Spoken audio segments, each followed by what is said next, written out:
What I find fascinating, that European mindset, when people believe that Africa ends at Egypt, the mass we call Africa, that landmass, that continent ends at Egypt. This is fascinating that, you know, we hold these preconceived ideas, even those who say they are full of the Abrahamic faith, because the Bible declares something completely different, as I've already stated regarding to the Garden of Eden. When you look at Genesis 10, which is a table of nations, it states that Ham, Shem, and Japheth's descendants are given lands according to their family, their nation, and tongues. So when we look at the sons of Ham and Shem, I am going to go into Japheth right now, because we know his descendants are referred to as the Gentiles, and then you see more prophecies of them in the book of Isaiah.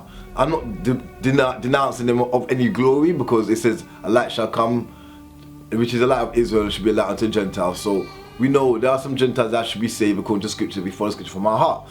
I ain't going into that. I'm talking about the Ham and Shem connection, because we know the ancient Israelites mingled a lot with the Hamites, and there's no denying that. To further support that, Hebrew as well as Arabic are Hamo-Shemitic languages. When we look at the descendants of Ham, it says Nimrod's a mighty man and Nimrod ruled Babel.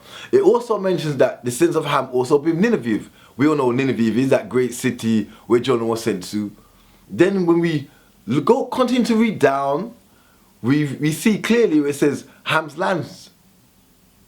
So it clearly shows that Ham was given that region what they call Mesopotamia. That region, Ham was there from the beginning, that whole region. But we understand again, Cush, being the son of Ham, and they quick to quote unquote quick to say, you know, Ham is black. You know, not as if Japheth and Shem were originally black. You know, descendants of Japheth may have become European, but like they were originally black. To continue not to stray from the point I'm getting at, is Ham's descendants were given specific lands. And it clearly says, it clearly shows that Cush ruled, which is Ethiopia. We know Ethiopia is the cradle of civilization. There's no denying that. It ruled vast throughout that region. And descendants of Cush, and in the book of Jasper, it talks about the families of Ham coming together under Nimrod. But not only that, we also see in the book of Jasper that Shem descendants also intermix and mingle with Ham. Because we know Abraham's father, Terah, was a good friend of Nimrod and was actually a part of Nimrod's host. But then when we look at the scriptures of Shem, we acknowledge that Shem was given from Mishar to Sephar towards the east. We know geographically the east locations towards Arabia, so the Shemites' land was originally in that region. But bear in mind, this is still within that realm or the region as we know as Eden. Because the garden belongs to what?